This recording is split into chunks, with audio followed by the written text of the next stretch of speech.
Good morning.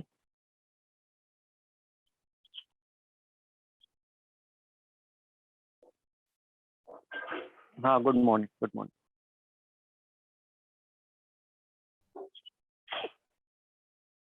Test हो गया सभी का? टेस्ट पेपर दिया या नहीं?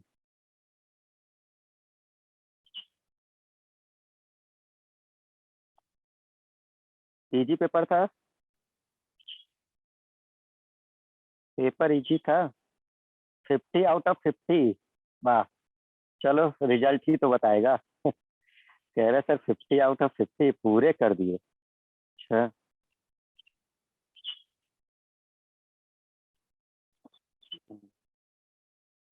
45, 45। मेरा सबमिट नहीं हो पाया। बहुत सही।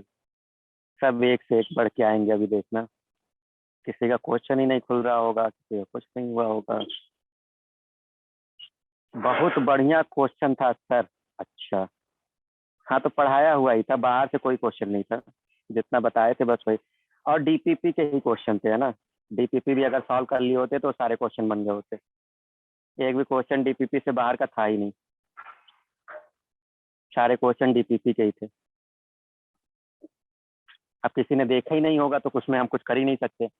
3 डीपीपी थी, तीनों डीपीपी सॉल्व कर लिए होते, पूरे 50 में 50 आउट ऑफ ले आए होते। वॉइस नहीं आ रही क्या?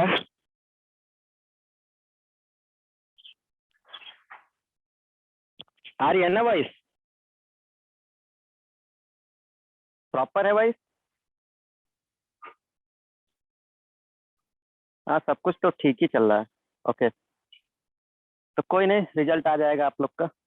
जितना पढ़ते जा रहे हो उसको रिवाइज करते जाओ, सारी चीजें बन जाएंगी, है ना। उसमें ज्यादा कोई दिक्कत नहीं आएगी। अभी हम लोगों ने पढ़ा जैन धर्म और बौद्ध धर्म। ठीक है। नेक्स्ट इसमें अभी आपको हमें हिंदुइज्म पढ़ना है। जैसे जैन धर्म है और बौद्ध धर्म है, उसमें हिंदू धर्म भी है, हिंदुइज्म। ठीक है। बट एक्चुअल में हिंदुइज्म जो है वो लोअर लेवल में बहुत कम ही रहता है, वो अपर लेवल का है। जैसे स्टेट वाले जो एग्जाम होते हैं, यूपीएससी वगैरह और सब, उसमें बहुत डिटेल में आता है। फिर भी हम थोड़ा बहुत आपको बताएंगे उसमें, हिंदुइज्म में, कि हिंदू धर्म क्या है और कैसे चीजें बढ़ी। ऐसे तो आपके सारे धर्मों के बारे में, जैसे जैन धर्म है, बौद्ध धर्म है, तो उसमें हिंदू धर्म का भी है, फिर उसमें ईसाई क्रिश्चियन का भी है, उसमें मुस्लिम धर्म का भी है। मतलब ऐसा नहीं है कि कोई नहीं है सारे धर्म जितने हैं सबके लिए। बस थोड़ा थोड़ा पढ़ना है, मतलब बेसिक पढ़ना है, बहुत ज्यादा डिटेल में जाके नहीं पढ़ना है ना। हाँ, बौद्ध धर्म और जैन धर्म को थोड़ा डिटेल में पढ़ना होता है, उसके क्वेश्चन बनते हैं। तो हिंदुइज्म हम अभी नहीं पढ़ा रहे आपको, जनपद जब पढ़ा देंगे, महाजनपद। तो महाजनपद जब हो जाएगा तो उसके बाद हम थोड़ा आइडिया दे देंगे, ब्रीफ आइडिया, कि जैसे जो संत लोग थे, वो मेन मेन जो क्वेश्चन आते हैं, उनके अनुयायी को क्या कहा जाता है ना। वैष्णव संप्रदाय है तो उनको क्या कहा जाता है, शिव को जो मानते हैं उनको क्या कहा जाता है, जो मेन मंदिर हैं जिनके क्वेश्चन बनते हैं, कुंभ मेला किस नदी के किनारे लगता है, जो जीके का भी पार्ट बनता है, उसके बारे में हम थोड़ा बहुत आइडिया आपको दे देंगे। नहीं तो हिंदुइज्म तो खैर बहुत बड़ा टॉपिक है, आप कवर ही नहीं कर पाओगे। रीजन इसलिए है क्योंकि हिंदुइज्म का कोई फाउंडर नहीं है। अगर हम हिंदू धर्म की बात करेंगे ना, तो हिंदू धर्म का कोई फाउंडर ही नहीं है। आप नाम बता दीजिए किसी हिंदू धर्म के फाउंडर का, अगर किसी को पता हो, जो ये सोचता हो कि मैं हिंदू धर्म का हूँ और मैं बहुत कट्टर हिंदू हूँ, वो हमारे एक क्वेश्चन का आंसर दे दे। हिंदू धर्म का फाउंडर कौन है?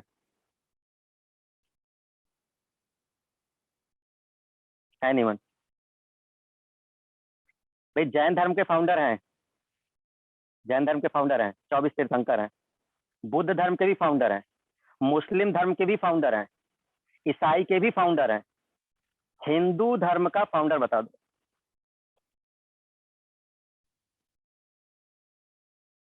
जी। अरे, हमने एक नॉर्मल सा क्वेश्चन पूछा है भाई। लो, किसी को आता ही नहीं। हम इतने बड़े हिंदू, और हम लोग को हम लोग को यही नहीं पता फाउंडर कौन है जी। तो देखो, कोई आंसर दे रहा है, देखे कौन दे रहा है। जरा वो हिंदू धर्म के फाउंडर बताएं कौन है। सर नहीं पता? अच्छा। कोई लिख रहा है ब्रह्मा जी हैं हिंदू धर्म के फाउंडर। अच्छा, सीधे ब्रह्मा जी ही हैं, ठीक। कोई नहीं है सर। एक्चुअल में हिंदू धर्म किसी एक व्यक्ति का नहीं है। इसको हम डिस्क्राइब करेंगे, ये बड़ा टॉपिक है, लेकिन उसको थोड़ा ब्रीफ में करके बताएंगे। हिंदू धर्म सबसे फ्लेक्सिबल है, डायनामिक है।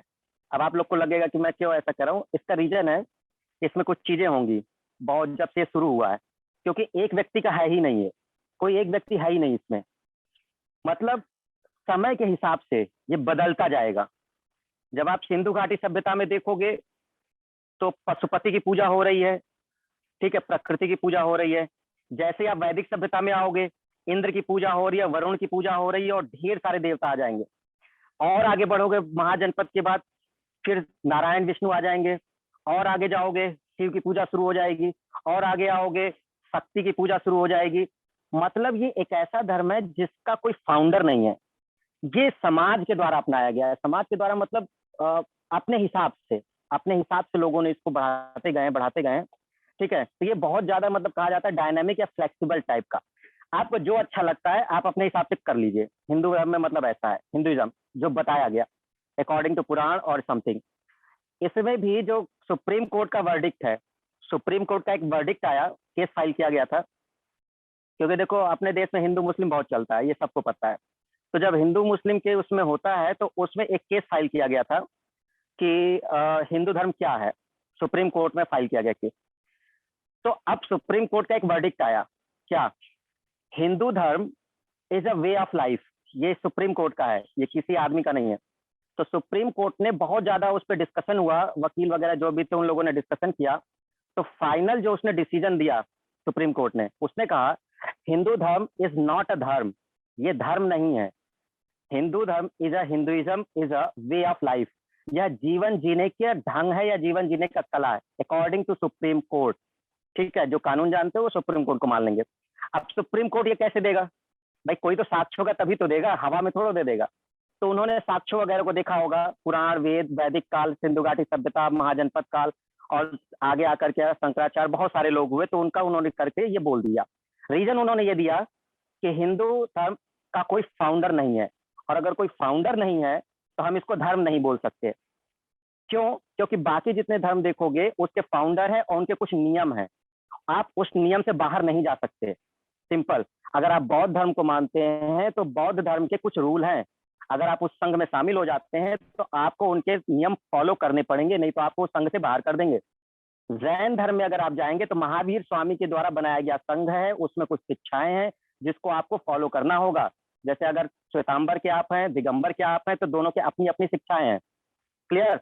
अगर आप ईसाई में जाएंगे तो उसमें भी आपको ऑप्शन मिलेंगे, वही चीज है कि मतलब किसकी पूजा करनी है, उनके भी नियम है कि आप ऐसा ऐसा करेंगे। आप चर्च में जाकर के किसी और की पूजा नहीं कर सकते।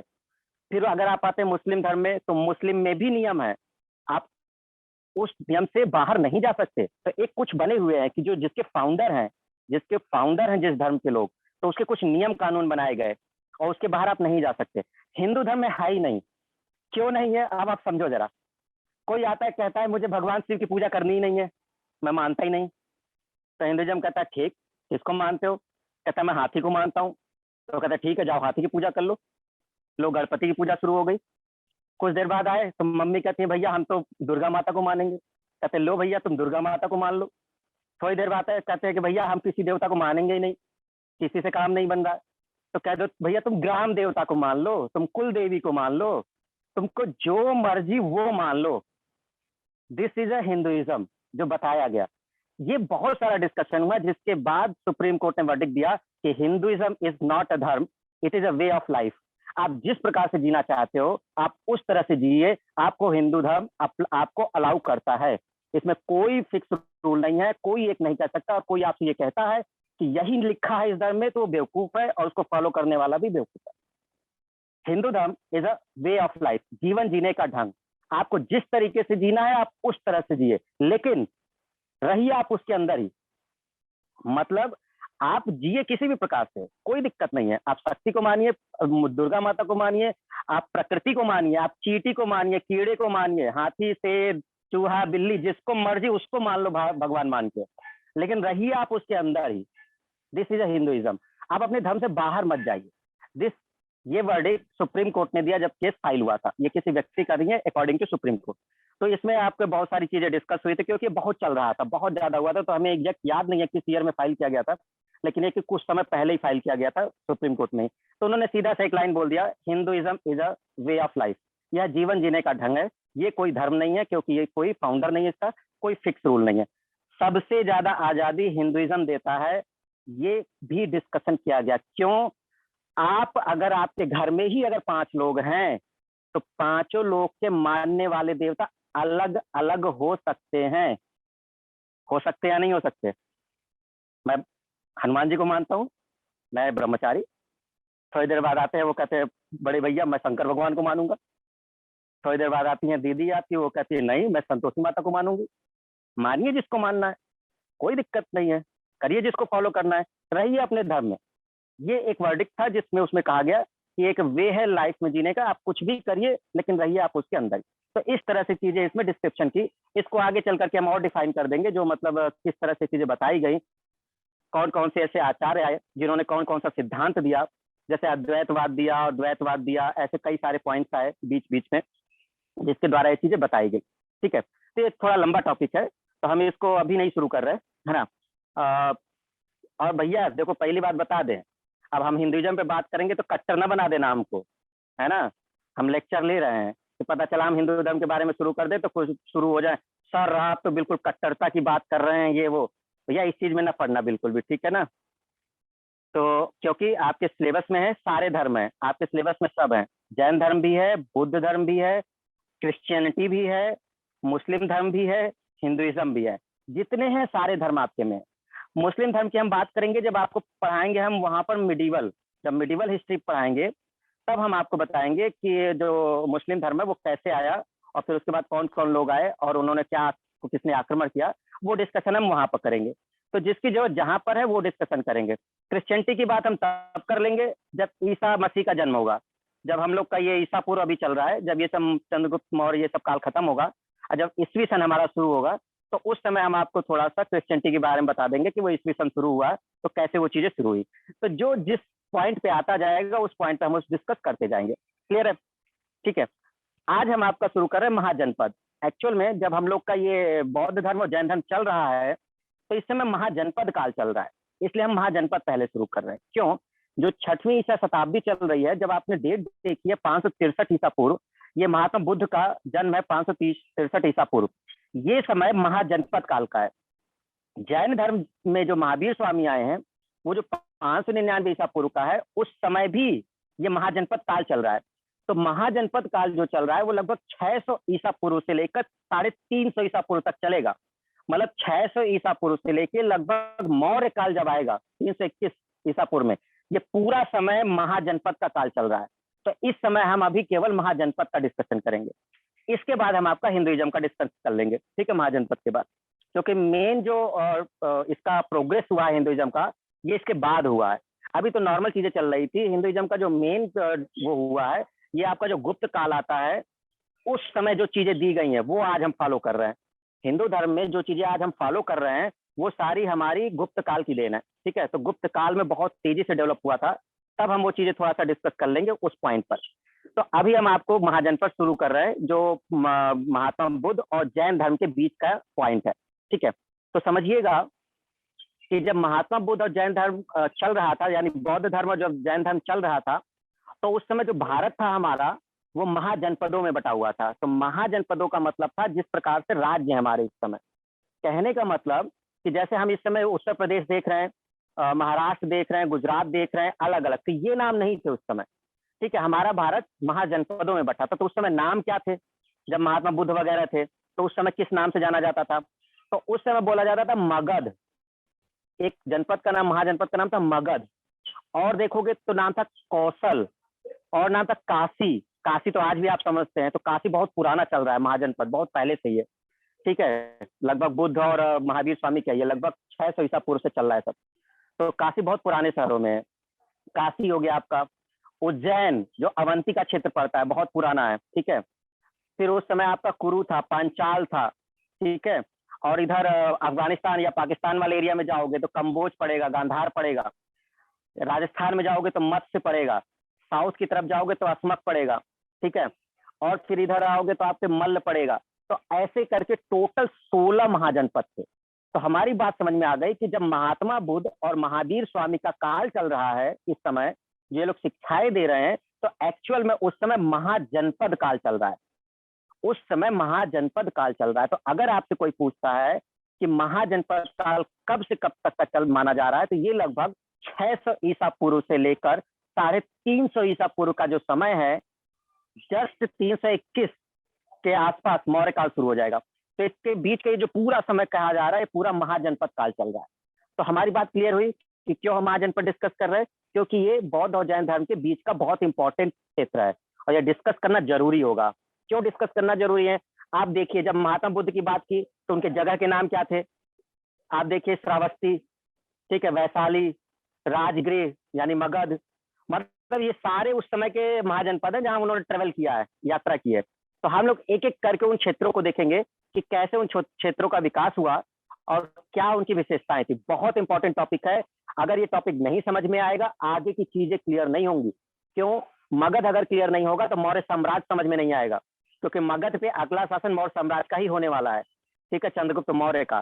तो मगध को बहुत अच्छे से समझना, कैसे इसका उदय हुआ है, कौन कौन शासक थे पहले, और फिर इसके बाद आया कौन। इसलिए हम सीरीज शुरू करते हैं, नहीं तो हम बीच से पढ़ा सकते थे, लेकिन हम एक क्रम से पढ़ा रहे हैं जिससे माइंड में बनता चला जाए आपके, ठीक है, ध्यान रखिएगा इस चीज को। तो महाजनपद में हम सबसे पहले आपको ये दिखा देते हैं कि महाजनपद में थे कौन कौन से। एक मैप दिखा रहे हैं, उस मैप को जरा ध्यान से समझना, फिर उसके बाद हम डिस्कशन शुरू करते हैं, ठीक है। तो आप सबसे पहले उस मैप को देख लो कि वो मैप कौन सा है।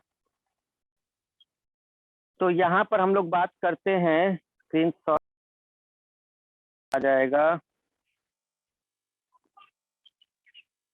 ये जरा देखो सभी।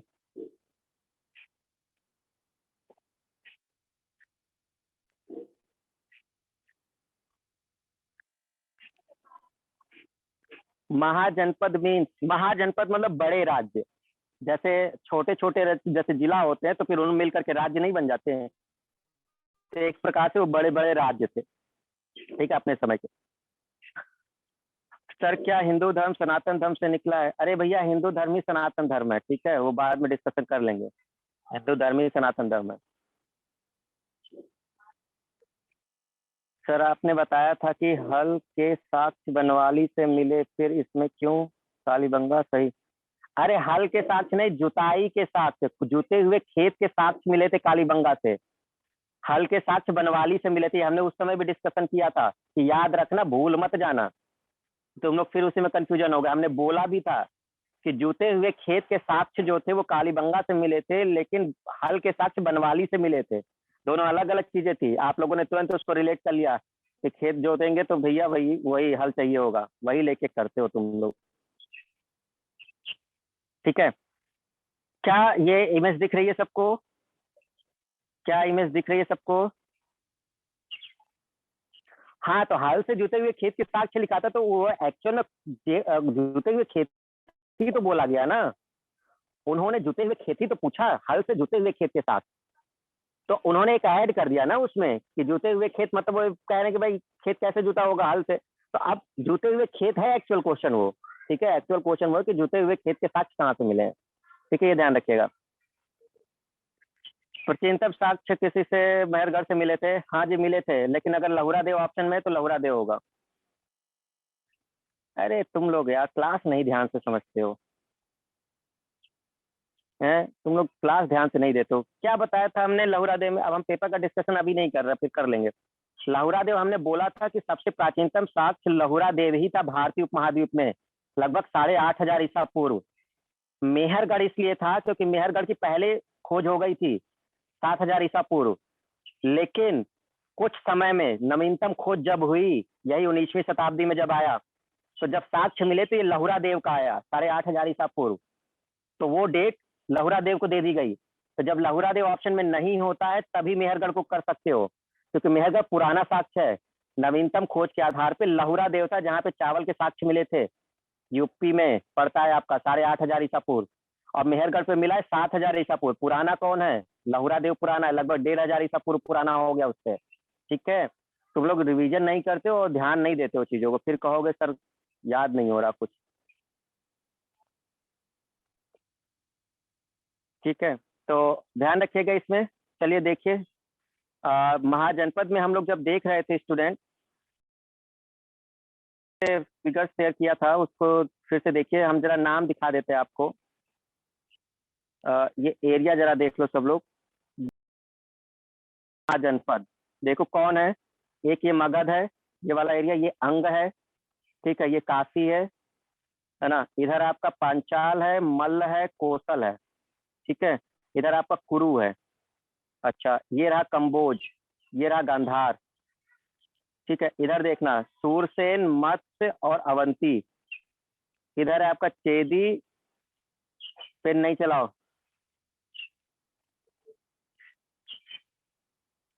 इधर आपका हो गया चेदी, और फिर उसके बाद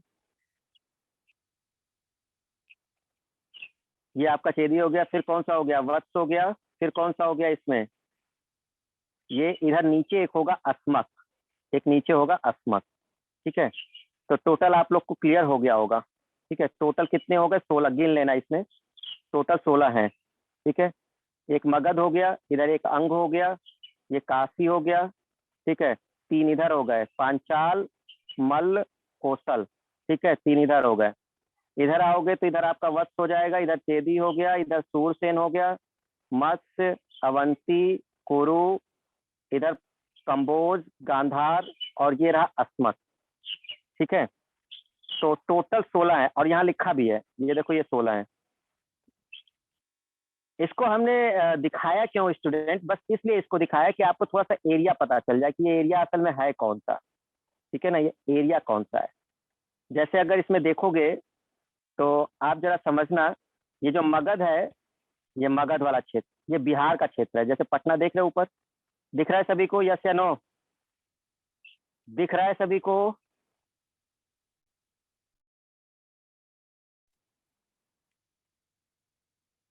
सभी को क्लियर है, ठीक है।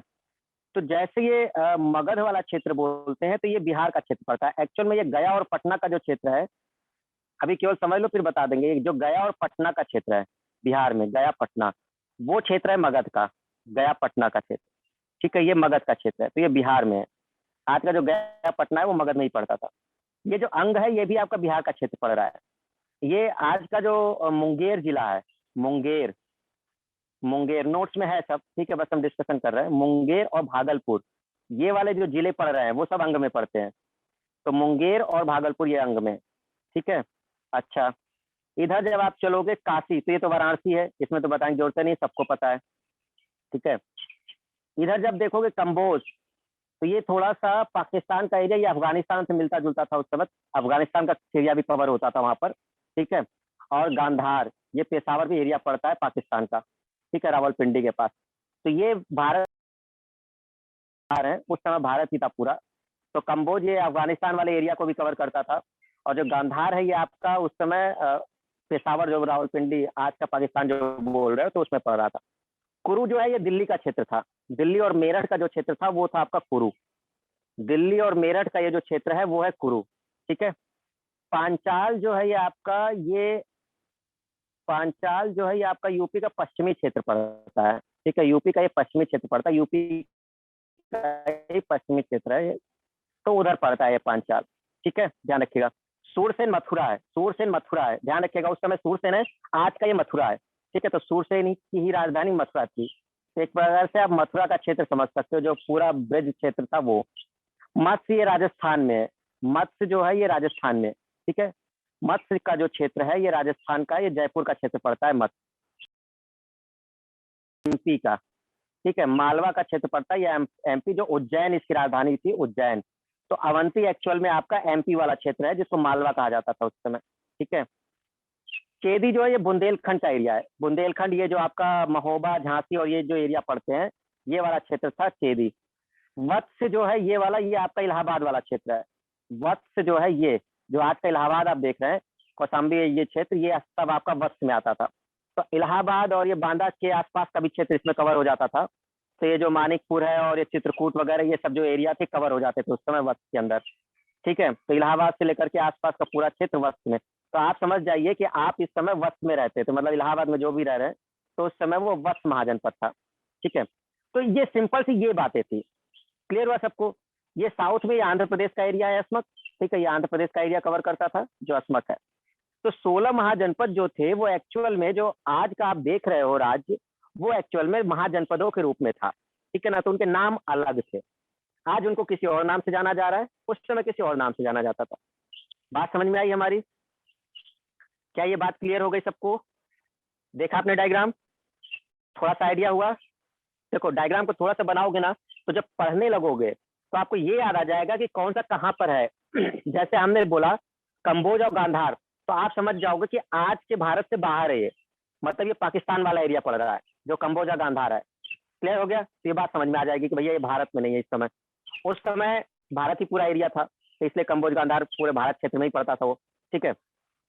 अगर हम आपसे पूछेंगे कि भैया मगध किधर पड़ रहा है, तो मगध एक्चुअल में बिहार के क्षेत्र में पड़ रहा है। क्यों? क्योंकि मगध जो था वो आज का जो गया और पटना है, वो गया और पटना ही मगध को बनाया था। फिर धीरे धीरे मगध साम्राज्य में सबको मिला लिया गया था, सबसे शक्तिशाली साम्राज्य था। लेकिन जो स्टार्टिंग हुई वो गया और पटना का जो क्षेत्र था वो मगध ही था। अंग उसके बगल में ही है, तो अंग भी बिहार वाले क्षेत्र में ही है। तो आज का जो भागलपुर और मुंगेर जिला है, आज का जो भागलपुर मुंगेर जिला दिख रहा है वो आपका अंग महाजनपद में आता था, ठीक है। जब इसको ऊपर चलोगे आप, तो और ऊपर आप देखोगे तो थोड़ा नेपाल वाले क्षेत्र में, जब आप देखोगे नेपाल वाले क्षेत्र में, अब ये नीचे थे, नेपाल वाला क्षेत्र ऊपर था, तो उधर आपको वज्जी मिलेगा, लिच्छवी वाला मिलेगा, उधर कोसल मिलेगा। तो ये लोग थोड़ा सा नेपाल के आसपास वाले मिलेंगे, ठीक है। सूरसेन, आज का जो मथुरा है वो सूरसेन वाला क्षेत्र था। जो जयपुर का क्षेत्र है, अलवर का क्षेत्र है, भरतपुर का जो क्षेत्र है राजस्थान का, वो मत्स्य था उस समय। जो एमपी आज देख रहे हो मालवा का क्षेत्र, वो उस समय अवंती था, ठीक है। जब आंध्र प्रदेश के क्षेत्र बड़ों के दक्षिण में, तो वो अस्मक के नाम से जाना जाता था।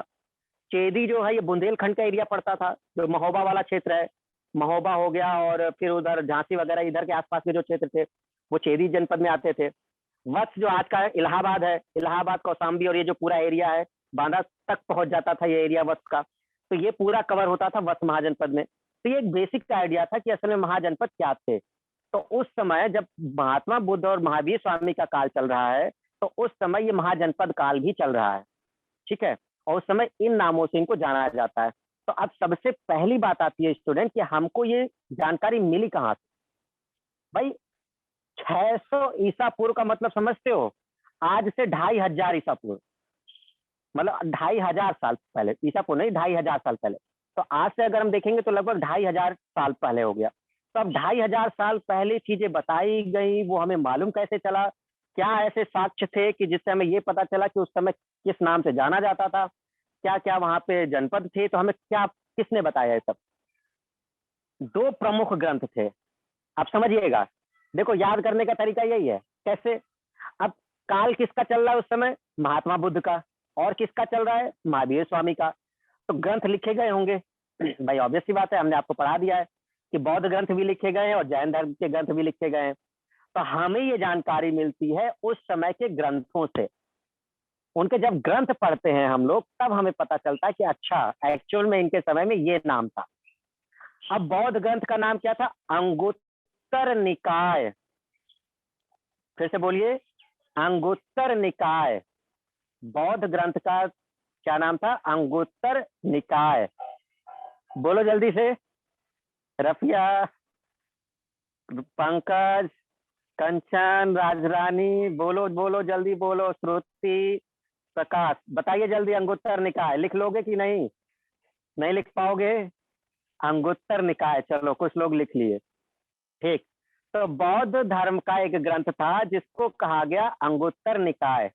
इससे जानकारी मिलती है 16 महाजनपदों की। और इसी समय चल रहा था महावीर स्वामी का काल। तो महावीर स्वामी का एक ग्रंथ था भगवती सूत्र।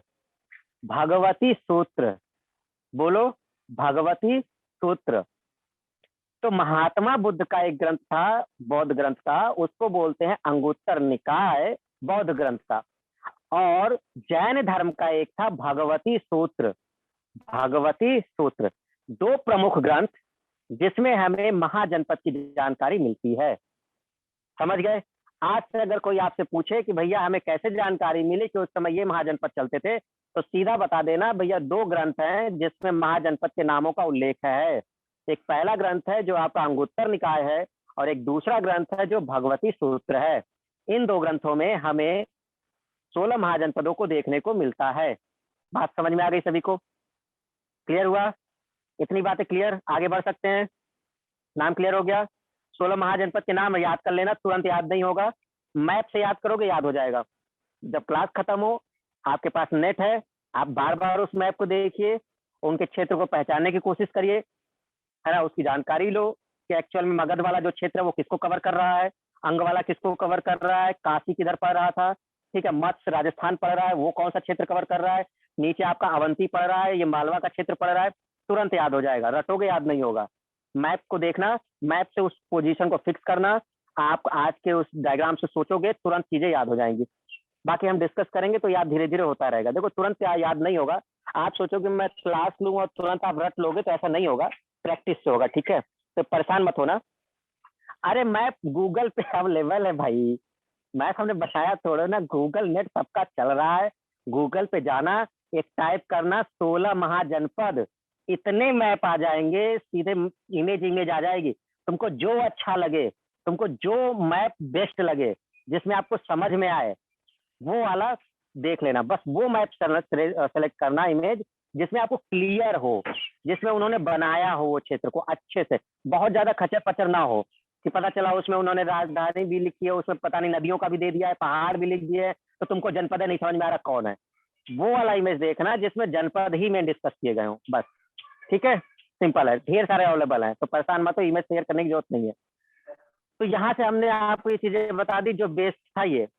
अब एक आता है एक और जो ग्रंथ है, वो है शिल्पाधिकारम। शिल्पाधिकारम, अब इसको आप शायद नहीं याद कर पाए, ये नोट्स में हमने दिया है, नोट्स हम शेयर कर देंगे आपको, ठीक है, आप उस समय देख लेना। ये तमिल साहित्य है, तमिल साहित्य, फिर से सुनिएगा, ये बहुत इंपॉर्टेंट है। क्यों? क्योंकि क्वेश्चन इसलिए पूछ लेता है क्योंकि संगम काल से रिलेटेड है, दक्षिण भारत से, और इसको स्टूडेंट याद नहीं करते हैं, दिक्कत ये है, क्योंकि नाम टफ है तो इसको छोड़ देते हैं, और यही आता है, ये वो तुरंत पूछ लेते हैं क्योंकि वो जानते हैं कि इसको स्टूडेंट तुरंत छोड़ देंगे, ठीक है। तो दो ग्रंथ जो बौद्ध है और जैन, वो तुरंत याद हो जाता है। तीसरा एक ग्रंथ है शिल्पाधिकारम। शिल्पाधिकारम नोट्स में हम भेजेंगे, वो आप ध्यान रख लेना, ठीक है, शिल्पाधिकारम। तो शिल्पाधिकारम तमिल साहित्य, लेकिन इसमें 16 महाजनपद की जानकारी नहीं है, ध्यान रखना, यही इंपॉर्टेंट है। इसमें केवल 3 महाजनपद की जानकारी है शिल्पाधिकारम में, एक मगध, एक अवंती और एक वत्स। तो इसलिए ये इंपॉर्टेंट हो जाता है क्योंकि कई बार लोग 16 महाजनपद करके रख देते हैं, जबकि जो तीसरा साहित्य है शिल्पाधिकारम, उसमें केवल 3 महाजनपदों की जानकारी है, एक है मगध, एक है अवंती और एक है वत्स। वत्स जो इलाहाबाद वाला क्षेत्र पड़ रहा है, मगध जो बिहार वाला क्षेत्र पड़ रहा है, अवंती जो एमपी का क्षेत्र पड़ रहा है। तो ये तीनों का उल्लेख शिल्पाधिकारम में है, ठीक है। तो 3 हो गए, अंगुत्तर निकाय, भगवती सूत्र और शिल्पाधिकारम। बात समझ में आई स्टूडेंट? क्या इसमें कोई डाउट किसी को? 3 हो गए ग्रंथ, ठीक है। नाम हम दिखा देते हैं, थोड़ा सा इसमें समझाने में टाइम लग सकता है, तो परेशान मत होना, ये चैप्टर हो सकता है 1-2 दिन चले, क्योंकि हम इसको क्लियर इसलिए करेंगे क्योंकि इसके आगे अगर नहीं पढ़ाएंगे ना, तो तुम्हें फिर आगे आने वाला कोई चैप्टर क्लियर नहीं होगा, ध्यान रखना। और जो लोग नहीं पढ़ रहे हैं उनको बता देना कि वो पहले महाजनपद कंप्लीट करें, तो महाजनपद जब वो कंप्लीट करेंगे तभी जाके कुछ होगा, ठीक है। तो महाजनपद जब कंप्लीट करेंगे तभी जाके कुछ होगा, तो महाजनपद वाले चैप्टर को बहुत ढंग से पढ़ना सभी। तो हम एक जरा शेयर करते हैं आपको कि क्या है इसमें, है ना। वो कौन सा पेज है? एक तो पेज हमारे पास बहुत सारे हो गए, पता नहीं क्या क्या शेयर करते रहते हैं स्टूडेंट। तो यहाँ से रुको हम दिखाते हैं आपको।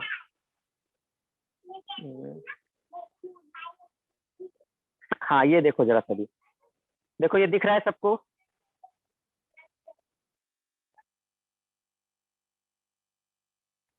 क्या ये पेज क्लियर है? अगर क्लियर है तो हाँ बोल दो, यस सर। चलिए ध्यान से देखिएगा इसको जल्दी से, ये नोट्स का पहला पेज आपका है। देखिए बौद्ध ग्रंथ जो है, बौद्ध ग्रंथ, इसमें एक है अंगुत्तर निकाय, एक है भगवती सूत्र, ठीक है। तो अंगुत्तर निकाय में आपको 16 महाजनपद का डिस्कशन मिलता है और भगवती सूत्र में मिलता है, ठीक है। ये है टोटल 16 महाजनपद, ये जो टोटल है, ठीक है। अब तीसरा इसमें देखो यहाँ लिखा हुआ है, तीसरा ये लिखा हुआ है, ये इसको पढ़ लेना, शिल्पाधिकारम। शिल्पाधिकारम ये है तमिल साहित्य। तीसरा जो है शिल्पाधिकारम। तो एक है अंगुत्तर निकाय, एक है भगवती सूत्र, और तीसरा है शिल्पाधिकारम। नोट्स है ये, हम अभी शेयर कर देंगे आपको, ठीक है, सारे नोट्स, और स्टडी मटेरियल में भी अपलोड कर देंगे। तो शिल्पाधिकारम में मगध, अवंती और वक्त का डिस्कशन मिलता है। बात समझ में आई? क्या इसमें कोई दिक्कत है? नहीं है।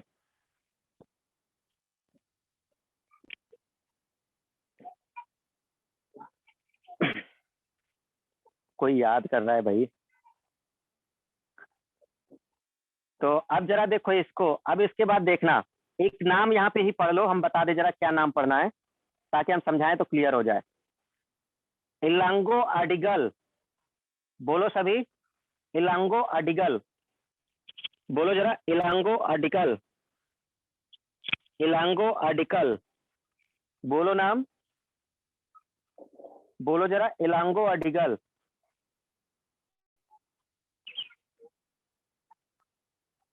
इलांगो अडिगल, इलांगो अडिगल, देखो लिखा आरती सबने, ठीक है, इलांगो अडिगल। तो आप इसको पढ़ेंगे इलांगो अडिगल, ध्यान रखिएगा, इन्होंने शिल्पाधिकारम की रचना की है, इलांगो अडिगल, ठीक है। ये एक इंपॉर्टेंट पॉइंट हुआ। दूसरा इंपॉर्टेंट पॉइंट, नूपुर।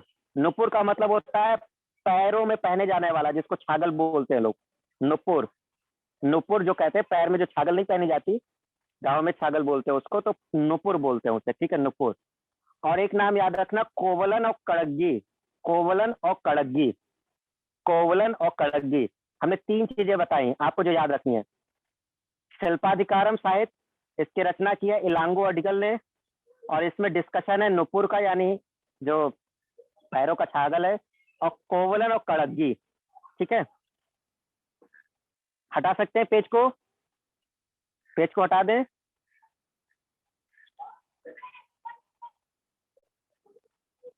ठीक है, बड़े ध्यान से समझना स्टूडेंट, तुरंत याद हो जाएंगी चीजें सारी, ठीक है।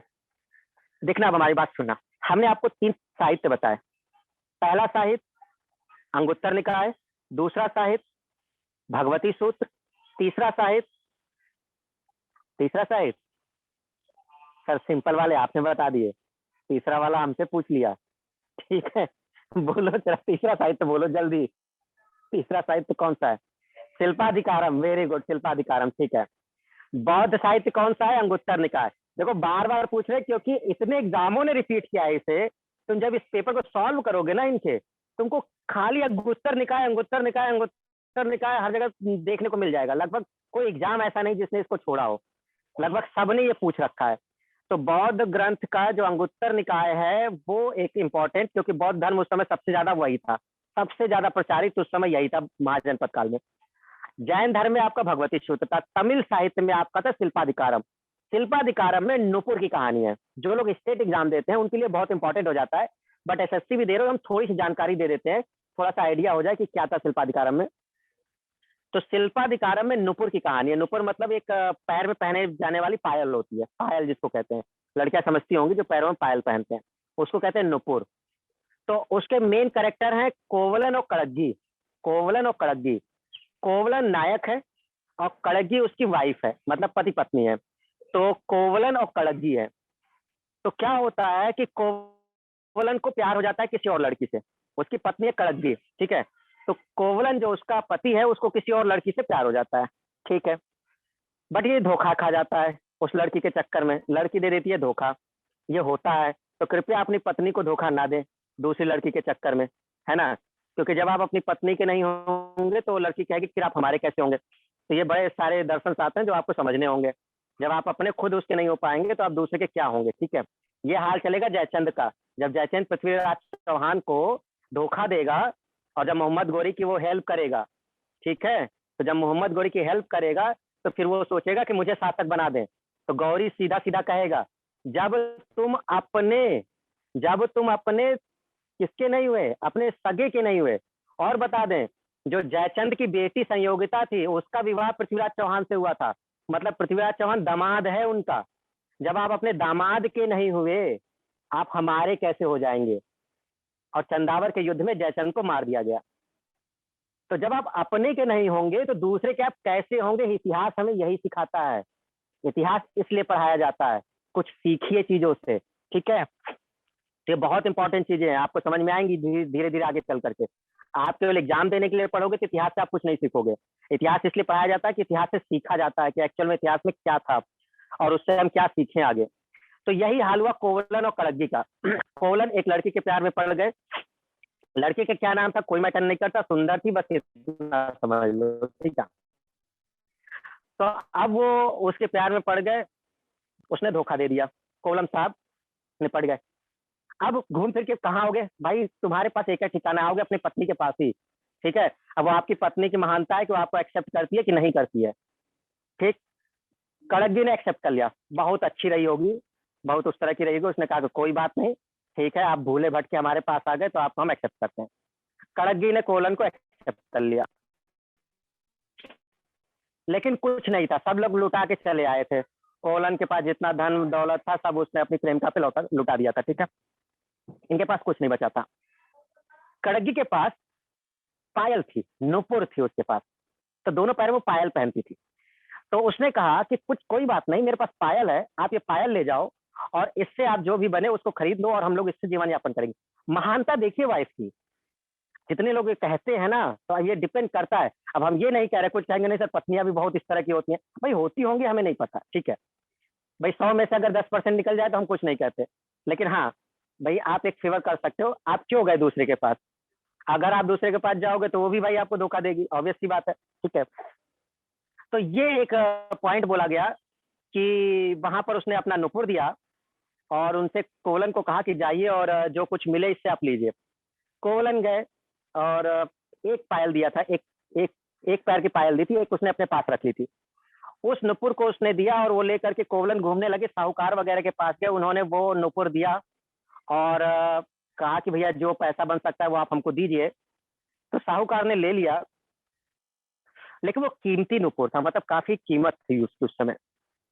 तो साहूकार को लगा कि ये चोरी करके ला रहा है, कोवलन ने चोरी किया है और ये कहीं से चोरी करके लाए हैं और ये धोखा दे रहे हैं।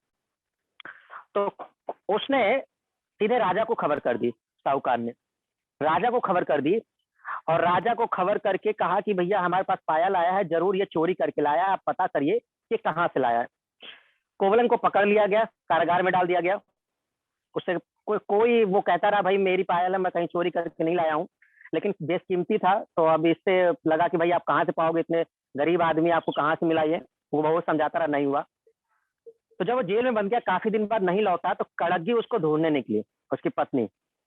तो कड़ग्गी उसको ढूंढने निकली और काफी दिन तक वो ढूंढते ढूंढते जब उसको पता चला, साहूकार के पास पहुंची, फिर उसके बाद राजा के पास पहुंची।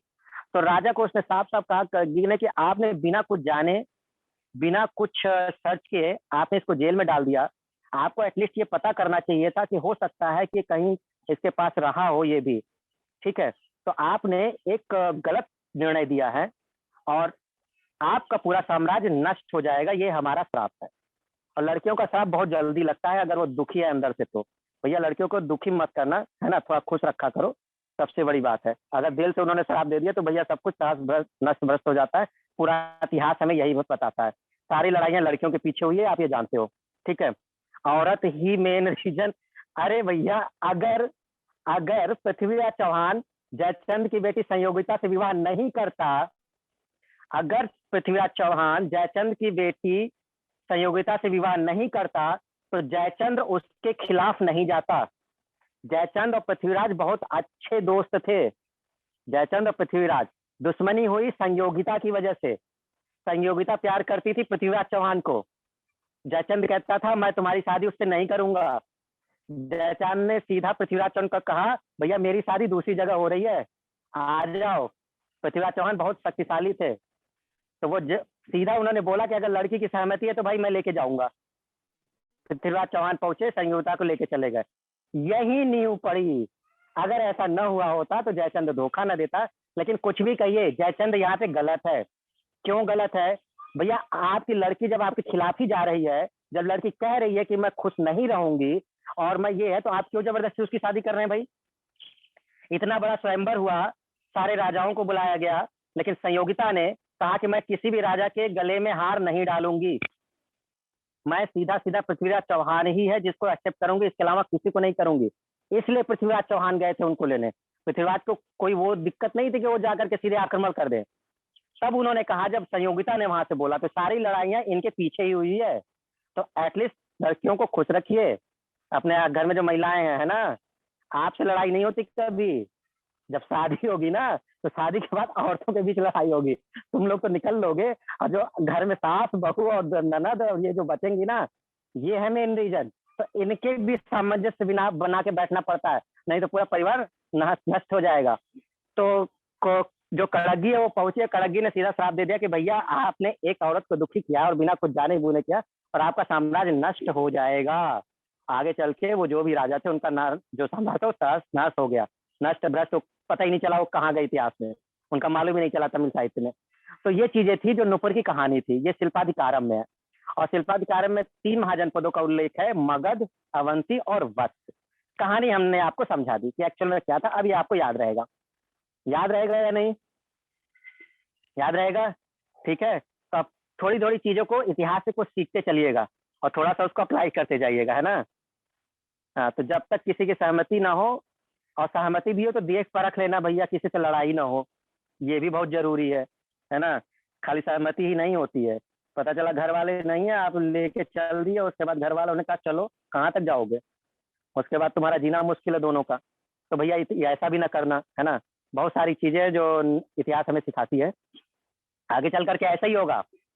अब हम खैर डिस्कशन तो बहुत कुछ है, लेकिन मध्यकालीन भारत बहुत गजब है। जब मध्यकालीन भारत पढ़ोगे ना, अभी पुराने इतिहास में तो ऐसे ही चल रहा है, मध्यकालीन पढ़ोगे ना, आज की सारी जीवन रूपरेखा चालू हो जाएगी।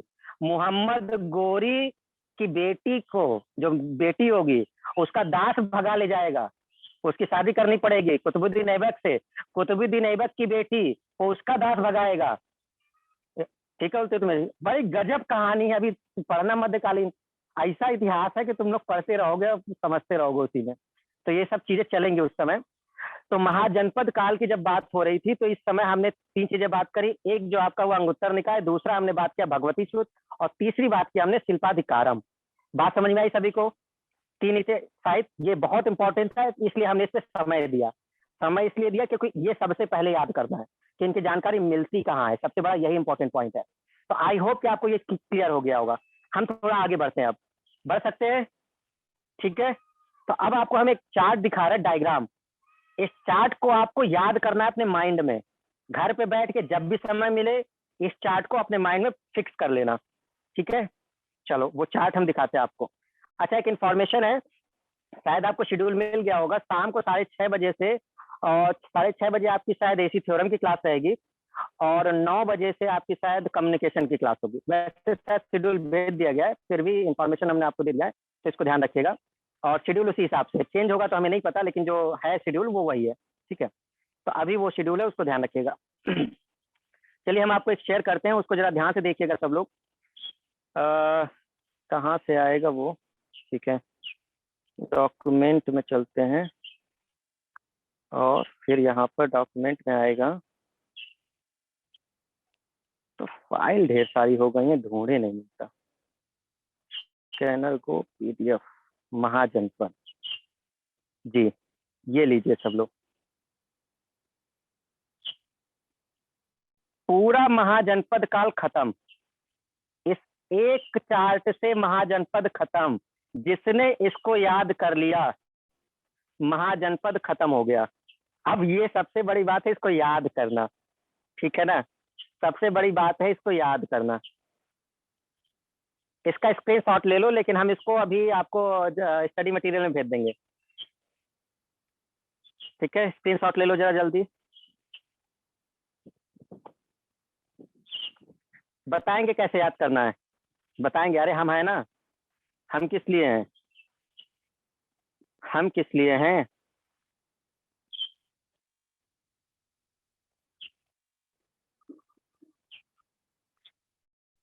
जितना बता रहे हैं ना स्टूडेंट, ये जो दिखा रहे हैं जो चार्ट, पूरा हिस्ट्री पढ़ लेना, पूरा यूट्यूब सर्च कर लेना, और कहीं मिल जाए तो हमें बता देना। ये जो डायग्राम दे रहे हैं ना और जो बना रहे हैं, तुम पूरा जितना पूरा यूट्यूब सर्च कर लेना, पूरी बुक सर्च कर लेना, और ये डायग्राम अगर मिल जाए तो हमको सेंड कर देना, ठीक है। ये खुद का बनाया हुआ है, बहुत रिसर्च के बाद ये हमने खुद तैयार किया है। आपकी बुक्स, नोट्स, यूट्यूब सबको मिला करके ये डायग्राम सर्च करके बनाया गया। तुमको 5 मिनट में डायग्राम मिल गया। इतने तुम लोग भाग्यशाली हो, तुमको 5 मिनट में डायग्राम मिल गया। और हमने कितना इसको समय दिया होगा ये हम ही जानते हैं इसको बनाने में, ठीक है। तो कैसे उसको तैयार किया है, किस तरह से, इसलिए आपको जल्दी समझ में आया क्योंकि हमने तैयार किया। तो हमें पता है कि वो किस तरह से बताना है, ठीक है ना। तो तुम लोग अभी केवल हमारी क्लास करते रहना, कैसे पढ़ना है उसे, ठीक है। भैया हम महान नहीं है, अरे महान नहीं है जी। हमने बस एक तो नोट्स आपको दिया है, ठीक है। मस्का मत लगाओ, है ना।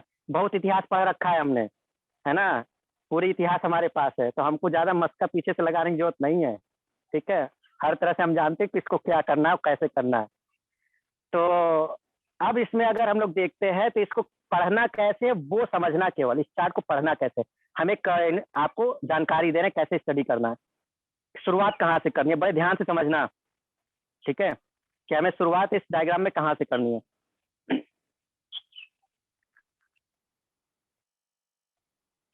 देखो, हम शुरुआत इसमें करेंगे आपकी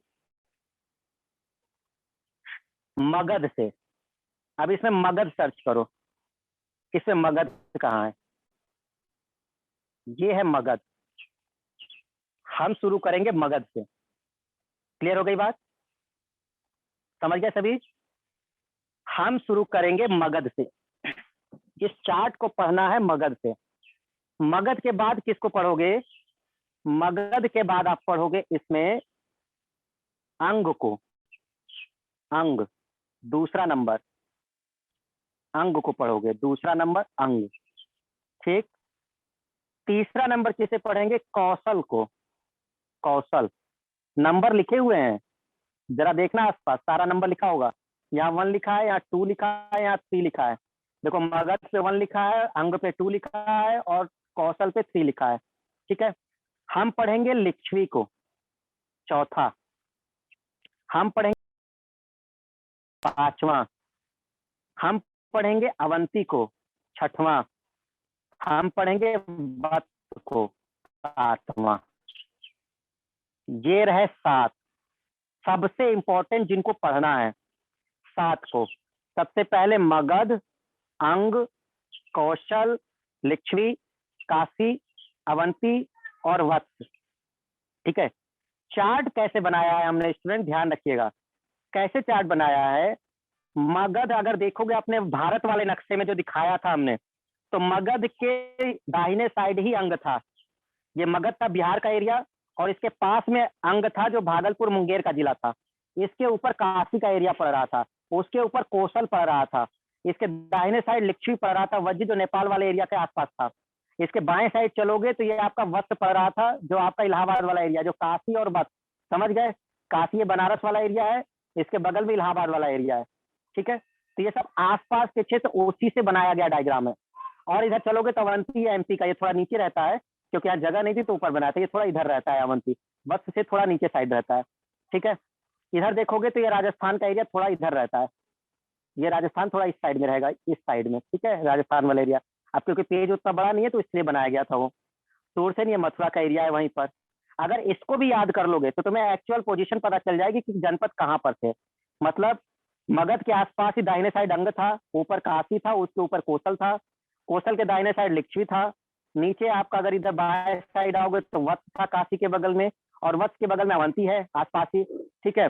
और इधर देखोगे तो राजस्थान का एरिया, इधर मत उधर ही मथुरा का एरिया है, चेदी ये बुंदेलखंड एरिया है आपका।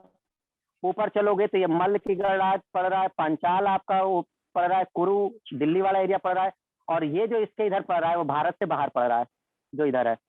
बात समझ में आई सबको, चार्ट क्लियर हुआ, चार्ट क्लियर हुआ,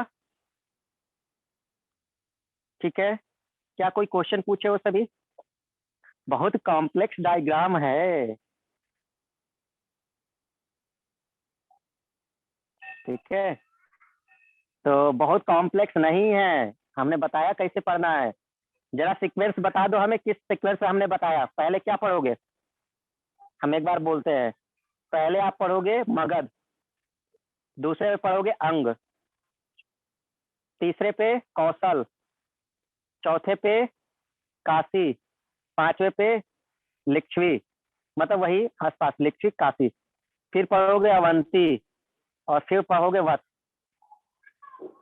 जल्दी से क्रम लिखो जरा सभी, लिखो जल्दी से क्रम, टाइप करो, टाइप करो जल्दी से।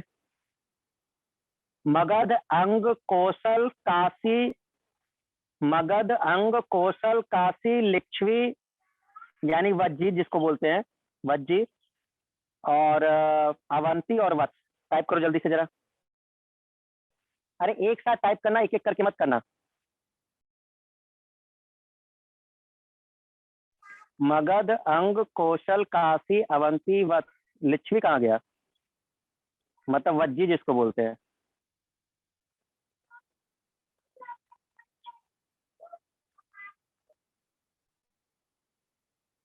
मगध, अंग, कौशल, लिच्छवी, मगध, अंग, कौशल, वही वज्जी, लिच्छवी यानी वज्जी है, ठीक है। मगध, अंग, कौशल, वज्जी। चलो कुछ लोग कुछ न कुछ छोड़ दे रहे हैं। मगध, अंग, कौशल, काशी, लिच्छवी, वत्स, अवंती एक ने छोड़ दिया।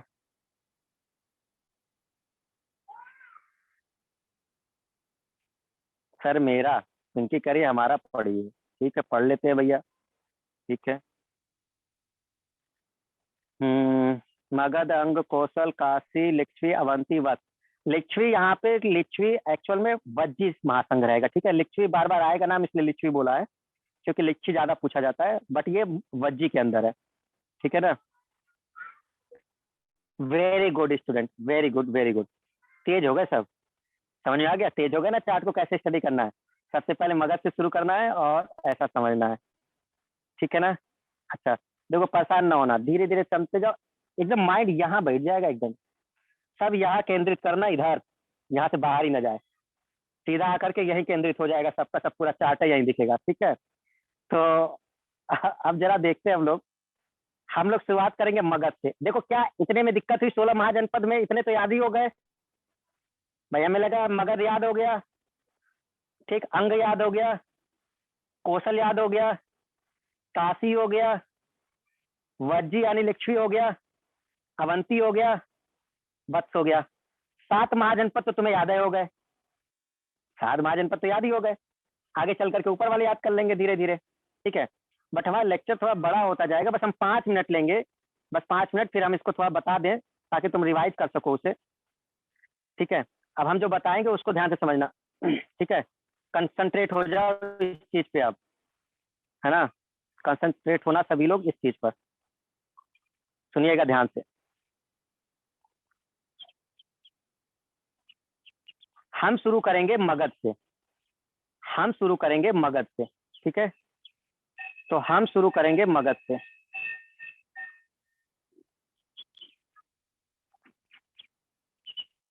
ये कौन है जिसने हैंड रेज किया है?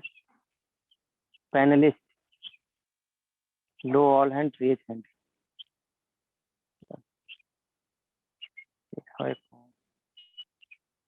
ठीक है, चलिए हम शुरू करेंगे मगध से। हमारी बातों पे ध्यान देना, ठीक है। मगध, अपने समय का सबसे शक्तिशाली साम्राज्य मगध, अपने समय का सबसे शक्तिशाली महाजनपद मगध। और मगध पे उस समय शासन चल रहा है हर्यक वंश का। मगध पे उस समय शासन चल रहा है हर्यक वंश का। ये रहा हर्यक, मगध के जस्ट नीचे हर्यक। जैसे बताएं वैसे पढ़ना है। हम मगध से शुरू करेंगे और मगध पे उस समय शासन चल रहा है हर्यक वंश का, ठीक। हर्यक वंश का शासक है बिंबिसार, हर्यक वंश का शासक है बिंबिसार। तो हर्यक वंश का संस्थापक है बिंबिसार। तो महात्मा बुद्ध या महावीर स्वामी के समय का जो शासक चल रहा है वो बिंबिसार है। और ये बिंबिसार का जब डेट देखोगे तो 544 ईसा पूर्व से 492 की डेट आ रही है। और 544 से 492 ईसा पूर्व की अगर डेट आ रही है तो महात्मा बुद्ध का समय पड़ गया कि नहीं पड़ गया? क्योंकि महात्मा बुद्ध का समय 563 से 463 के आसपास का है, तो हो गया इनके बीच का। तो इसका मतलब जो बिंबिसार है वो महात्मा बुद्ध के समय का है। तो ध्यान रखिएगा इस चीज को, ये बीच में हेल्प करेगा। तो हम स्टार्ट करेंगे मगध से, और मगध पे उस समय शासन चल रहा है हर्यक वंश का, और हर्यक वंश का संस्थापक है बिंबिसार। काफी प्रतापी शासक, काफी शक्तिशाली शासक, ठीक है। इसने मगध साम्राज्य को बढ़ाने में बहुत हेल्प करी, ठीक है। और मगध की उस समय राजधानी थी राजगृह, जिसको कहते थे राजगीर, राजगीर, ठीक है। दूसरी राजधानी थी इसकी गिरिवराज, गिरिवराज। तो एक राजधानी आपकी इसकी राजगीर, इसी को कहा जाता था गिरिवराज। तो राजगीर ही गिरिवराज है। तो पहले गिरिवराज नाम मिलता था, लेकिन आज के समय में हम राजगीर या राजगृह कहते हैं, ठीक है। तो स्टार्टिंग में इसकी राजधानी ये थी, गिरिवराज या ये चार्ट है। इसके पूरे नोट्स अलग से हैं, 7 पेज के नोट्स हैं जो आपको लिखना है। ये समझाने वाला है, लिखा हुआ नोट्स अलग से है, वो हम स्टडी मटेरियल में अपलोड कर देंगे, ठीक है। ये केवल समझाने वाला नोट्स है, लिखा हुआ नोट्स अलग है। तो हर्यक वंश में जो शासक था वो आपका बिंबिसार, जो इस समय मगध पे शासन कर रहा था, और प्रतापी शासक। इसने क्या नीति अपनाई अपने मगध साम्राज्य को बढ़ाने के लिए? इसने क्या किया? आक्रामक युद्ध की नीति अपनाई। मतलब एक कूटनीति समझना, फिर इसने युद्ध नीति अपनाई, और एक इसने विवाह नीति अपनाई, ठीक है। विवाह नीति सबसे इंपॉर्टेंट, इसका विवाह नीति बहुत था, जिससे इसने कई जनपदों को मिला लिया। अब पहली बात समझना, सब जो इसकी युद्ध नीति या आक्रामक नीति थी बिंबिसार की, इसने सबसे पहला आक्रमण किया है अंग पर। सबसे पहला आक्रमण इसने अंग पे किया है, इसलिए हमने दूसरा नंबर इसको दिया। मगध पर बिंबिसार का शासन चल रहा है, और इसने सबसे पहला आक्रमण किया है अंग पर, और अंग को इसने अपने साम्राज्य में मिला लिया। अंग को इसने सीधा सीधा मगध में मिला लिया। और अब अंग की राजधानी थी चंपा, अंग की राजधानी थी चंपा। राजधानी भी याद रखना है, मगध की राजधानी थी राजगृह या राजगीर, अंग की राजधानी थी चंपा। इसको इसने अपने साम्राज्य में मिला लिया। बात समझ में आई? ये युद्ध नीति का परिणाम था, इसने तुरंत मिला लिया, इसको आक्रमण किया। और ये विवाह नीति समझना जरा। जैसे ही ऐसा हुआ, अब इसने आक्रमण किया कौशल पर। कौशल पर जब इसने अंग को अपने साम्राज्य में मिला लिया स्टूडेंट, तो इसने अगला आक्रमण किया है बिंबिसार ने कौशल पर।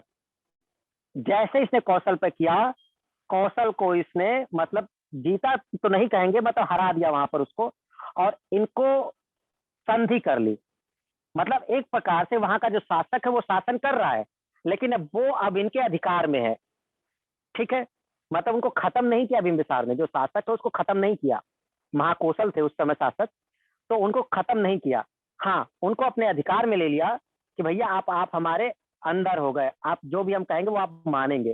तो कौशल को अधिकार में ले लिया। तो कौशल का जो राजा था महाकौशल, नोट्स में सब लिखा है स्टूडेंट, ठीक है, परेशान मत होना, सब लिखा हुआ है।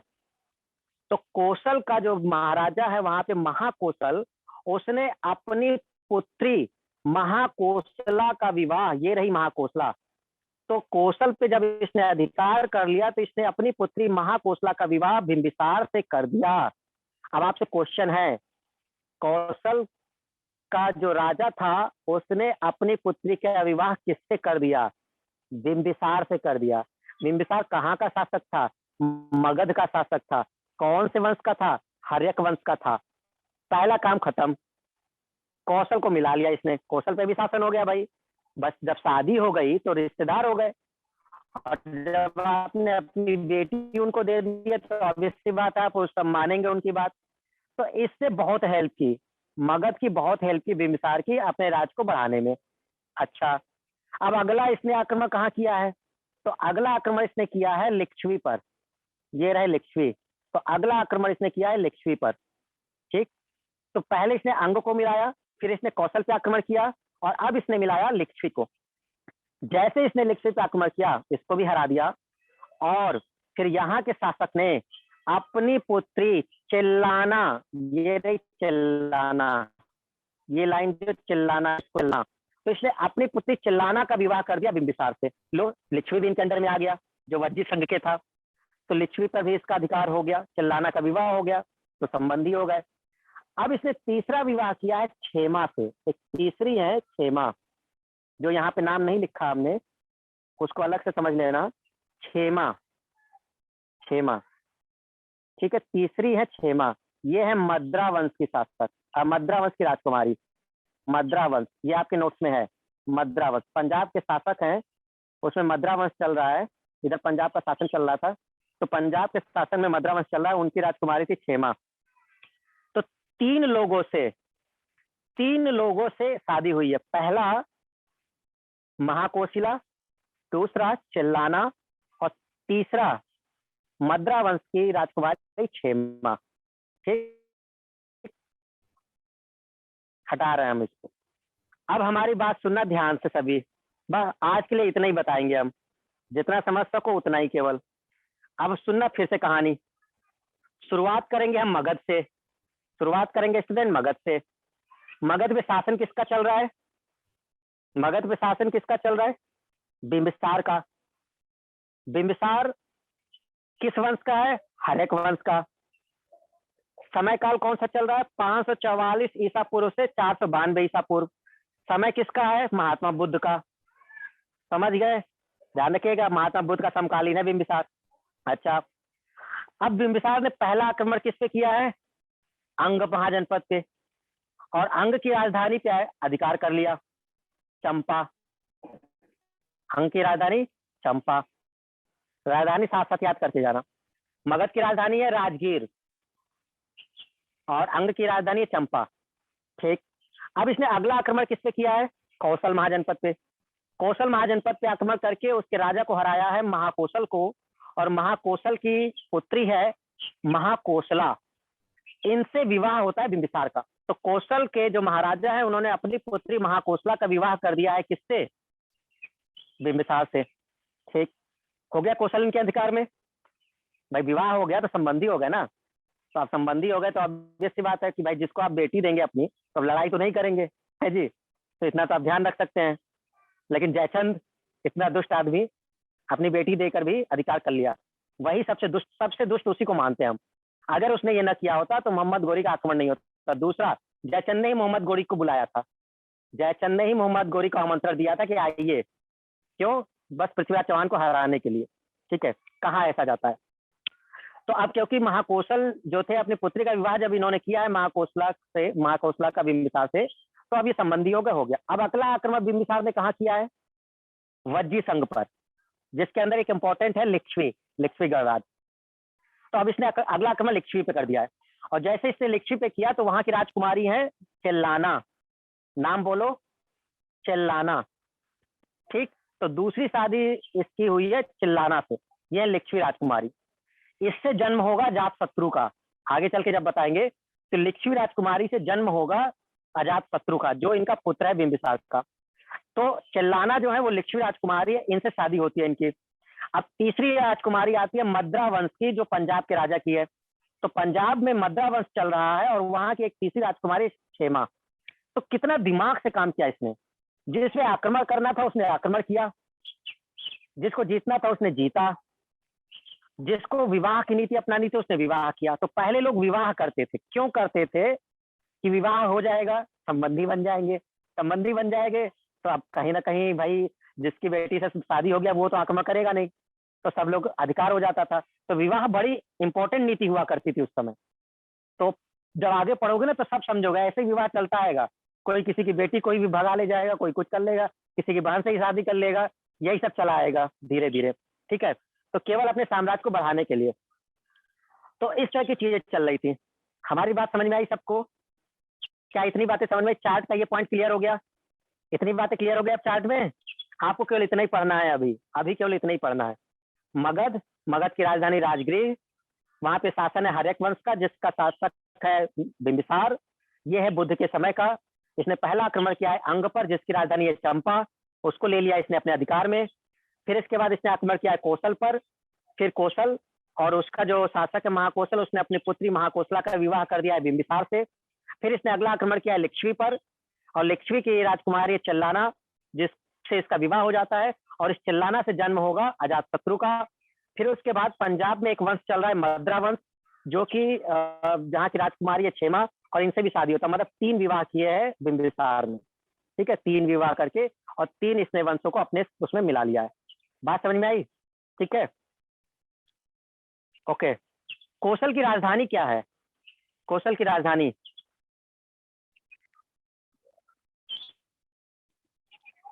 कौशल की राजधानी चार्ट में था,